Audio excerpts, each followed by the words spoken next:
এবার দেখো বেঈমানের মরণ কত খারাপ। আমার মায়ের নবী বলেন ওয়া ইন্নাল আবদাল ফাজিরা, আর যখন বেঈমান বেনামাজি সুদখোর জিনাকার বেপরদাওয়ালা মা বাবার অবাধ্য সন্তান এদের যখন প্রাণ পাখিটা বের করা হবে, আরে তাদের সামনেও হাজার হাজার ফেরেশতা হাজির, তবে ওই ফেরেশতাদের হাতে থাকবে নোংরা পচা একটা সালার চট। আর আজরাইল এমন সময় হাজির হয়ে যাবে, আজরাইলের হাতে থাকবে আগুনের তৈরি মুগুর। আজরাইলের ভয়ঙ্কর একটা রূপ থাকবে রে যুবক। এলাকার মধ্যে কি দেখো না, অনেকে মরার আগে পেশাব করিয়া দেয়, অনেকে মরার আগে পায়খানা করিয়া দেয়, অনেকের আবার দেখবে রে যুবক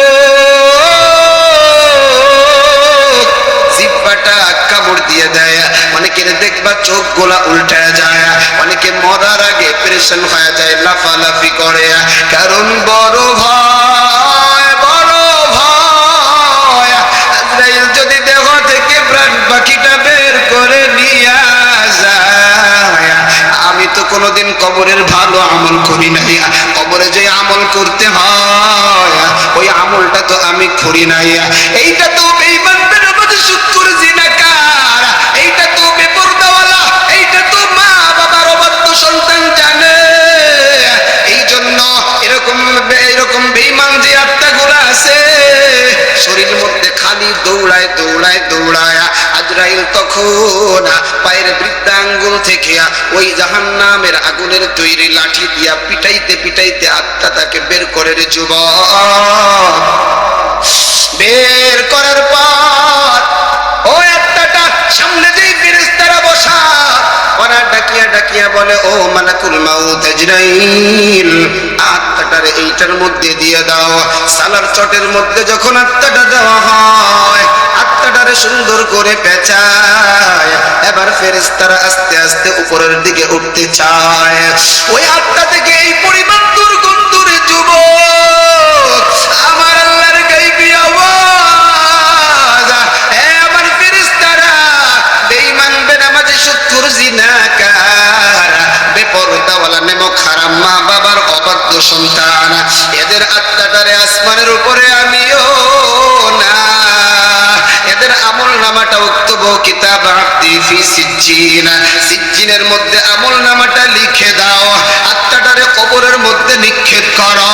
এ বেঈমানের দলেরা, বেনামাজির দলেরা, বেপরদাওয়ালার দলেরা, এ মা বাবার অবাধ্য সন্তানের দল, একটু কানটা খুলে শোনো রে বাবা, তোমাদের কারো সাথে আমার কোনো দুশ্মনী নাই রে যুবক, তোমাদের কারো সাথে আমার কোনো শত্রুতা নাই রে বুড়া বাবা, খালি এতটুকু বুঝাইতে চাই, যদি তুমি নামাজ কালাম না পড়ে আল্লাহর হুকুম নবীর তরিকায় না চলে যদি মরো, ওই মরণটা কত বড় ভয়ঙ্কর। মরণটা হওয়ার পর তোমার আত্মাটার কবরের মধ্যে ঢুকাইয়া দেওয়া হবে, ওই কবরের মধ্যে দুইজন ফেরেশতা হাজির, দুইজন ফেরেশতা আয়েশা ফাইজলিসানিহি, ওই ফেরেশতাগুলা তোমারে আমারে বসাবে।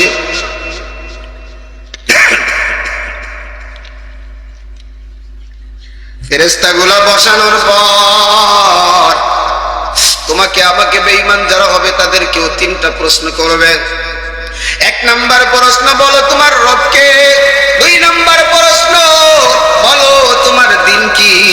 তিন নাম্বার প্রশ্ন, মায়ের নবীরে দেখাইয়া বলবে বলো না এই ব্যক্তিটাকে যে কোনোদিন রবের গোলামি করে নাই, যে কোনোদিন ইসলাম ধর্ম মানে নাই, যে কোনোদিন আমার মায়ের নবীর আদর্শ মানে নাই, ওই ব্যক্তিটার দুই চোখ দিয়ে পানি আর পানি। এমন সময় বলবে লা আদরি, আমি জানি না। ফেরেশতারা তখন প্রশ্ন করবে আলাম ইয়াতিকুম নাযীর, তোমাদের এলাকায় কি ভীতি প্রদর্শনকারী যায় না? ওই সময় বেঈমান বেনামাজি বলবে হ্যাঁ গেছিল, মনে করছিলাম আরো তো কিছুদিন বাঁচব। আমার আল্লাহর গায়বী আওয়াজ, কাযাবা আবদি, আমার এই বান্দা বড় জালেম, আমার এই বান্দা বান্দা বড় নিমক হারাম, আমার এই বান্দার কথা আজকে শোনা যাবে না, তাড়াতাড়ি বান্দার কবরে আযাব চালু কইরা দাও। আমার মায়ার নবী বলেন বেঈমান বেনামাজি সুদখোরের কবরে তিনটা আযাব শুরু হয়ে যাবে। এক নাম্বার, বাম পাশের পাজরের হাড্ডি ডান দিকে ঢুকবে, চাপ দিবে, হাড্ডিগুলো চূর্ণ বিচূর্ণ হয়ে যাবে। দুই নাম্বার, ওই কবরের মধ্যে 70 থেকে 99টা সাপ ছেড়ে দেওয়া হবে। তিন নাম্বার, জাহান্নামের আগুন ওই কবরে জ্বালাইয়া দেওয়া হবে রে যুবক। এই জন্য আমার আল্লাহ বলেন কুল্লু নাফসিন যায়িকাতুল মাউত, প্রত্যেক প্রাণওয়ালা প্রাণীর মরা লাগবে। সুতরাং তুমি যে মরবা, আমি যে মরব, মরার আগে ওই কবরের সামানা তৈরি করে নিয়ে যেতে হবে। এই আয়াতের পরে আমার আল্লাহ কি বলে, ওয়া ইন্নামা তুওয়াফাউনা উজুরাকুম ইয়াউমাল কিয়ামা। এ যুবক, এ বুড়া বাবা, পর্দার আড়ালে আবার আম্মা জানেরা শোনো, আল্লাহ বলে এই মানুষগুলো যখন মরবে, মারা যাবে, কিয়ামতের ময়দান যেদিন কায়েম হয়ে যাবে, আমার আল্লাহ জানাইয়া দেয় ওয়া ইন্নামা তুওয়াফাউনা উজুরাকুম ইয়াউমাল কিয়ামা। ওই কিয়ামতের ময়দানে আমার আপনার পারিশ্রমিক দেওয়া হবে, আমাকে আপনাকে পারিশ্রমিক দিবে। আজকে কৃষক যখন সারাদিন কিষান দেয়, আজকে যখন শ্রমিক সারাদিন কাজ করে, দিন শেষে একটা মাইনে পায়, মাস শেষে একটা মাইনে পায়। আল্লাহ যে তোমারে আমারে সুন্দর একটা সাজানো দুনিয়ার জমিনে আল্লাহ পাঠাইছে, তুমি আমি এই দুনিয়ায় কি করলাম, সব কিছু আমার আল্লাহর আদালতে লিপিবদ্ধ আছে। কিরামান কাতিবিন, সব কিছু লিখে রাখতেছে। এ যুবক, কার ডাব চুরি করলা? এ বুড়া বাবা, কয়দিন নামাজ ছেড়ে দিলা? এ আমার পর্দার আড়ালের আম্মা জানেরা, কি পরিমাণ পর্দা আপনি এরকম ভাবে নষ্ট করে চললেন, কি পরিমাণ স্বামীর হুকুম মানলেন না, সব কিছু কিন্তু লিপিবদ্ধ করা আছে। ওই কিয়ামতের ময়দান যেদিন কায়েম হয়ে যাবে রে যুবক, ওই কিয়ামতের ময়দানে আমার আল্লাহর শান আর রহমান থাকবে না, আমার আল্লাহর শান ওই দিন আর রহিম থাকবে না। দুনিয়ার মধ্যে আপনি নামাজ পড়লেও আল্লাহ খাওয়ায়, আপনি রোজা রাখলেও আল্লাহ খাওয়ায়, আপনি নামাজ না পড়লেও আল্লাহ খাওয়ায়, আপনি বেপরদাওয়ালা চললেও আল্লাহ খাওয়ায়। কিন্তু ওই কিয়ামতের ময়দানে আমার আল্লাহর আওয়াজ, আল্লাহ তখন বেঈমান বেনামাজি সুদখোর জিনাকার, আল্লাহ তখন জালেমদেরকে ডেকে ডেকে বলবে লিমানিল মুলকুল ইয়াউমা। এ জালেমের দলেরা, এ বেনামাজির দলেরা, এ বেপরদাওয়ালা দলেরা, এ মা বাবার অবাধ্য সন্তান, এ জিনাকার, এ নেমক হারাম, এ গুনাহগার, এ মিথ্যা কথা বললে ওয়ালা বল, আজকের রাজত্বটা কার? আল্লাহ যখন বান্দার কিয়ামতের ময়দানে ধমক দিবে, আল্লাহর কোন বান্দা জবাব দিতে পারবে না রে যুবক, কারণ এখন জবাব দেওয়া যায়, এদিন কিন্তু কোনো জবাব দেওয়া যাবে নি। জোরে বলেন যাবে? আরো জোরে বলেন যাবে? যাবে না। কারণ সব মানুষ ইয়া নফসি ইয়া নফসি, আজকে আমার কি হবে? দীর্ঘ সময় যাওয়ার পর দেখে যখন কোনো জবাব আসে না, আমার আল্লাহর জবাব লিল্লাহিল ওয়াহিদিল কাহ্হার। আল্লাহ বলবে আজকে আমি রাগান্বিত, রবের রবের রবের, আজকে কারো কথা বলার কোনো সুযোগ নাই। ওই দিক দিয়ে ওই কিয়ামতের ময়দানে একদিক দিয়ে জাহান্নাম রে হাজির করে হবে রে যুবক, নিচের যেই মাটিটা থাকবে, মাটিটা তামা হয়ে যাবে, তামা। বিশাল সূর্য বর্তমানে দুনিয়া থেকে 9,30,00,000 মাইল দূরে। ওই সূর্যের 11টা মুখ আছে, একটা মুখ শুধু খোলা, বাকি 10টা মুখই সূর্যের বন্ধ। আবার ওই সূর্যের তাপটা সরাসরি আল্লাহর বান্দা বান্দির উপরে পড়ে না রে যুবক। এই সূর্যের তাপের উপরে প্রতিদিন কমপক্ষে 70,000 ফেরেশতারা পানি ঢালে। এরপরেও চৈত্র মাসে দেখো এই সূর্যের তাপের কারণে শরীরের মধ্যে কাপড় রাখা যায় না। ওই সূর্যটা ওই কিয়ামতের ময়দানে বান্দার আধা হাত অথবা মুঠো হাত অথবা সর্বোচ্চ 1 মাইল উপরে থাকবে। ওই সূর্যের তাপের কারণে তোমার আমার মাথার জয়েন্ট গুলা টাস টাস করে ফেটে যাবে। তোমার আমার মাথার মধ্যে যে মগজ, এই মগজগুলা ভাতের মারের নাই টকবক টকবক করতে থাকবে। ওদিক দিয়ে জাহান্নামের আওয়াজ, ওই জাহান্নামকে 70,000 ফেরেশতারা টানিয়ে ধইরা রাখছে রে যুবক। এরপরেও জাহান্নামকে ধইরা রাখতে পারে নাই। জাহান্নাম বলে হাল মিন মাজিদ, আয় আল্লাহ আজকে আমার খাবারগুলো আমারে ঢুকায় দেয় না, আমার মধ্যে আজকে খাবারগুলো দিয়ে দেয় না। আবার আবার আল্লাহর দ্বিতীয় নম্বর ঘোষণা, আমতাজুল ইয়াউমা আইয়ুহাল মুজরিমুন, আল্লাহ বলবে ও ইমানদারের দরজা বেঈমান থেকে আলাদা হয়ে যাও।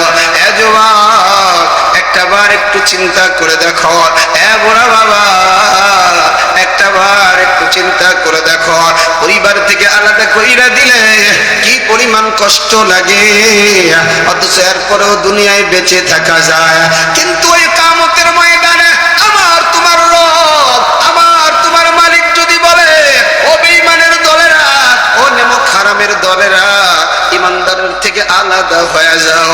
এই জন্যই তো আল্লাহওয়ালারা কাঁদে, এই জন্যই তো সাহাবায়ে কেরাম কাঁদে, চোখের পানি গুলা ফেলায়া। আমার মায়ার নবীও তো জানাইয়া দেয়, হুররিমাতিন নার আলা মান বাকাত মিন খাশিয়াতিল্লাহ, চোখ দিয়া যদি 1-2 ফোঁটা পানি আল্লাহর ভয়, কবরের ভয়, জাহান্নামের ভয় পড়িয়া যায়, আল্লাহ পাক ওই চোখওয়ালা মানুষগুলারে আর কোনোদিন জাহান্নামের আগুনে জ্বালাবে না। এর যুবক আবার মায়ার নবীর জলিলুল কদর একজন সাহাবী হযরত ওমর ফারুক রাদিয়াল্লাহু তাআলা আনহু, অর্ধ জাহানের বাদশা যিনি ছিলেন, ওই ওমর আমার আল্লাহর ভয়, আমার আল্লাহর কবরের ভয়, আমার আল্লাহর জাহান্নামের ভয়, কানতে কানতে ওমরের চোখের নিচগুলো কালো বানায় ফেলছে। সাথীরা ডাকিয়া ডাকিয়া বলে, ও নবীর সাহাবী ওমর, আপনার চোখের নিচে কালো হয়ে গেছে, কালো। ও নবীর সাহাবী চলেন ডাক্তারের কাছে যাই, একটা মলম যদি দিয়া দেয়, ওই মলমটা যদি এই জায়গায় লাগায়া দেওয়া হয়, তাহলে এই চোখের কালোটা দূর হয়ে যাবে। মায়ের নবীর সাহাবী হযরত ওমর কাঁদে আর বলে, সাথীরা শোনো না, আমি মলম ব্যবহার কইরা এই দাগটাকে দূর করতে চাই না, কারণ আমার বড় ভয় এই কিয়ামতের ময়দানে আল্লাহর সামনে যেন কি হয়। ওই কিয়ামতের ময়দানে আল্লাহ যদি ডাকিয়ে ডাকিয়ে বলে, ওমর অর্ধ জাহানের বাচ্চা তুমি ছিলা, আমি আল্লাহর দরবারে কি নিয়ে আসছ? আমি ওমর তখন আল্লাহরে ডাকিয়ে ডাকিয়ে বলবো, আল্লাহ দেখো আমার কোনো আমল নাই, কিন্তু আমার চোখগুলা তোমার ভয় কান্না করতে করতে কালো বানায় ফেলছি। এখনকার যুবক, গোপালগঞ্জের বুড়া বাবা, আমার পর্দার আব্বা জানে না, ওই কিয়ামতের ময়দানে বড় ভয়।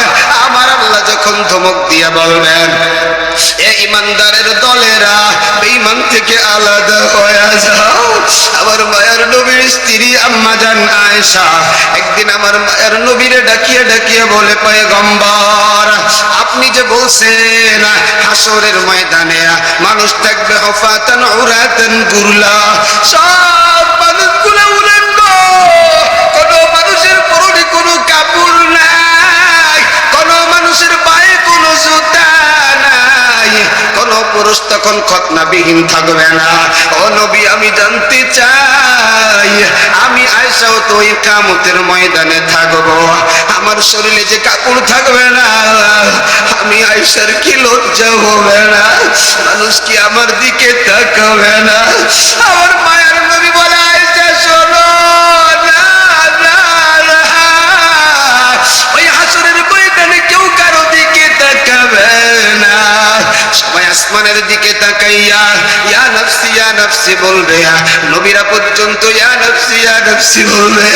এ যুবক, আজকে যেই সন্তানের জন্য হারাম খাও, এ বুড়া বাবা, আজকে যেই স্ত্রীর জন্য মিথ্যা কথা বলো, এ আমার পর্দার আম্মা জানেরা, আজকে যেই স্বামীর জন্য এত কথা কওয়া, নামাজ সারিয়া স্বামীর রান্দিয়া রান্দিয়া খাওয়া, ওই কিয়ামতের ময়দানে তোমার স্বামীও তোমারে চিনবে না।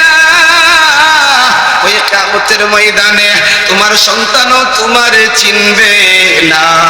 আমার আল্লাহ জানাইয়া দেয়, ইয়াউমা ইয়াফিরুল মারউ মিন আখিহি ওয়া উম্মিহি ওয়া আবিহি ওয়া সাহিবাতিহি ওয়া বানিহি লিকুল্লি ইমরিইন মিনহুম ইয়াউমাইযিন শা'নুন ইউগনিয়া। ওই দিন মা সন্তানকে কোনো পরিচয় দিবে না রে যুবক। ওই দিন বাবা সন্তানকে কোনো পরিচয় দিবে না রে বুড়া বাবা। ওই দিন সন্তানেরাও বাবার পরিচয় দিবে না। চিন্তা করো, কত ভয়, কত ভয়। মা কেউ কোনো পরিচয় দেয় না, অথচ যেই মা দুনিয়ার জমিনে সন্তানের কান্না যদি শুনে, চুলার উপরে যদি খাবার থাকে, এই খাবারটা পুড়ে গেল না ভালো রইল দেখার সুযোগ নাই।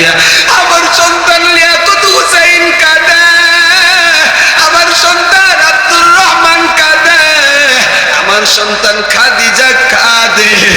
আমার সন্তানের কাছে গিয়া মাথা কাইয়া দেখে রে যুবক, সন্তানের শরীরটা পায়খানা দিয়া মাইখা গেছে, সন্তানের মুখেও পায়খানা, সন্তানের শরীরেও পায়খানা, সন্তানের শরীরে ময়লা, কিন্তু ওই মা সন্তানরে এত ভালোবাসে রে যুবক, কিন্তু ওই বাবা সন্তানরে এত ভালোবাসে রে বুড়া বাবা, সন্তানের শরীরে যেই ময়লা আছে ময়লার দিকে তাকায় না, সন্তানের শরীরে যেই নাপাক আছে এই মা ওই নাপাকের দিকে তাকায় না রে যুবক।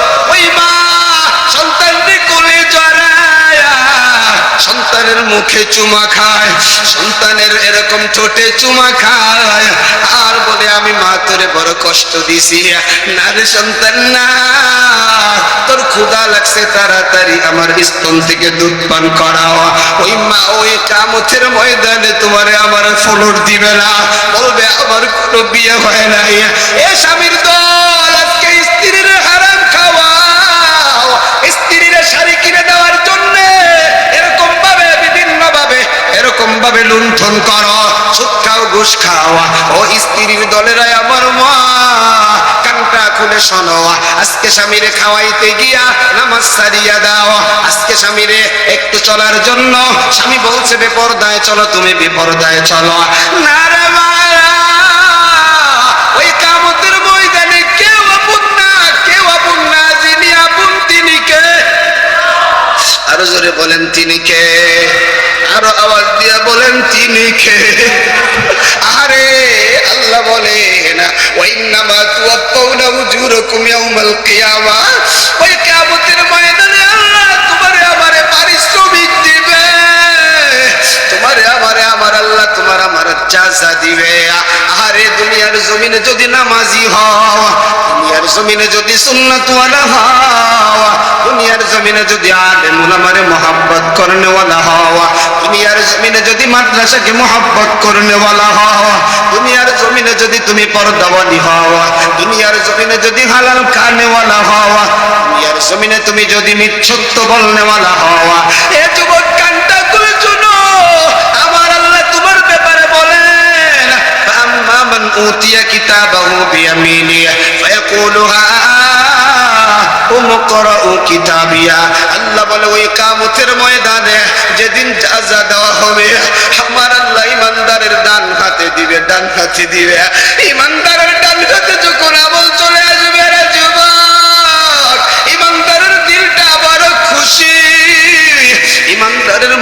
বড় ভালো। ইমানদার আমল নামাটা পাইয়া পুরা হাসরের ময়দানে দৌড়াবে আর বলবে, ও হাসরবাসীরা তোমরা দেখো, আল্লাহ আমার ডান হাতে আমল নামাটা দিছে।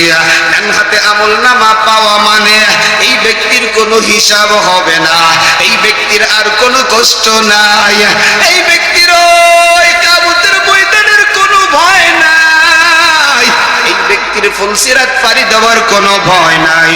এ যুবক, আমার মায়ের নবী জানাইয়া দেয়, যারা আল্লাহওয়ালা দিনদার পরহেজগার মুত্তাকি নামাজি হয়ে যাবে, ফজরের নামাজের 2 রাকাত নামাজ পড়তে যেই পরিমাণ সময় হয়, এই সময়ের মধ্যে কিয়ামতের ময়দান পাড়ি দিয়া, ফুলসিরাত পাড়ি দিয়া আল্লাহর তরি জান্নাতের মেহমান হয়ে যাবে।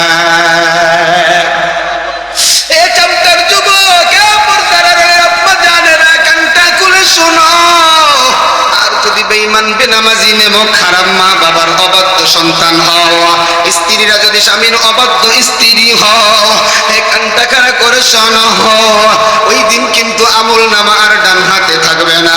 আমার আল্লাহ জানাইয়া দেয়, ও আম্মা মান উতিয়া কিতাবাহু বিশমালি ফায়াকুলু ইয়া লাইতানি লাম উতা কিতাবিয়া। ওই দিন বেঈমান বেনামাজি, ওই দিন সুদখোর নিমক হারাম, এদের আমল নামাটা আমার আল্লাহ বাম হাতে দিবে। আবার স্বাভাবিকভাবে বাম হাতে দিবে না রে যুবক, এই বাম হাতটাকে তোমার আমার বুকের ভিতর দিয়ে ঢুকায়া, এই হাতটাকে পিছনের দিক দিয়া বের করিয়া ওই হাতের মধ্যে আমল নামা দিয়ে বলবে, ইকরা কিতাবাক কাফা বিনাফসিকা আল-ইয়াওমা আলাইকা হাসিবা। আল্লাহর বান্দারা ডাকিয়া ডাকিয়া বলবে, আল্লাহ চেহারা তো আমার সামনে, আমল নামাটা তো আমার পিছনে, কেমন করে আমি এই আমল নামাটা পড়ব? আমার আল্লাহ তখন বেঈমান বেনামাজি সুদখোর জিনাকার, আমার আল্লাহ তখন বেপরদাওয়ালা নেমক হারাম, আমার আল্লাহ তখন মা বাবার অবাধ্য সন্তানেরা এই কাঠটা পটকায়া দিবে, এই কাঠটা পটকায়া দিবে। আরে কাঠটা যখন পটকায়া দেওয়া হবে, বান্দা বান্দি তাকায় দেখবে, লা ইউগাদিরু সগীরাতান ওয়ালা কাবীরাতান ইল্লা আহসাহা। ওই আমল নামার মধ্যে ছোট থেকে ছোট গুনাহটাও লেখা, বড় থেকে বড় গুনাহও লেখা। আর এমন সময় যাদের বাম হাতে আমল নামাটা আসবে, তারা আল্লাহরে ডাকিয়া ডাকিয়া বলবে, আম্মা মান উতিয়া কিতাবাহু বিশমালি ফায়াকুলু ইয়া লাইতানি লাম উতা কিতাবিয়া ওয়া লাম আদরি মা হিসাবিয়া ইয়া লাইতাহা কানাতিল কাদিয়া। আর আজকে যদি আমার হিসাব না নেওয়া হইতো, এ আমার যুবক ভাই পর্দার আড়ালের মা, তুমি আমি যতই বলে যদি হিসাব না নেওয়া হইতো, আল্লাহ কিন্তু হিসাব নিবে। ওই দিন তুমি আমি আফসোস করবো আর বলবো, ইয়া লাইতাহা কানাতিল কাদিয়া।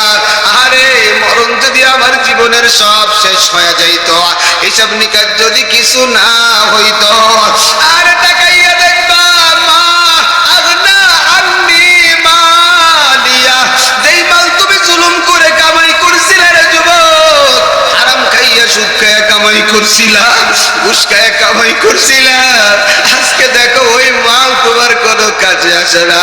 যেই জমিনের আল ঠেইলা তুমি খাইছো, আজকে ওই জমিনটা আল্লাহ তোমার কান্দে সরায় দেয়, মাল কোনো কাজে আসে না রে যুবক। ওই আমার বুড়া বাবা, এর চোখে কি পানি নাই? আরে ডানে বামে তাকাইয়া দেখ না কত যুবক কাঁদে। তোমার আমার চোখে কেন পানি আসে না জানো? গুনাহ করতে করতে অন্তরটারে কালো বানায় ফেলছি, এই জন্য এই দিলটা আর কাঁদে না, এই জন্য এই চোখে আর পানি নাই। ওই দিন বেঈমান বেনামাজি সুদখোর জালেমরা বলবে, কই আমার মাল তো আজকে কোনো কাজে আসলো না, হালকানি সুলতানিয়া, আজকে আমার রাজত্ব কোনো কাজে আসে নাই। এ যুবক, ধনবল জনবল এগুলো আমার আল্লাহর আদালতে কোনো কাজে আসে না। আমার আল্লাহর আদালতে কাজে আসবে 1 নাম্বার খালিস ঈমান, 2 নাম্বার নেক আমল।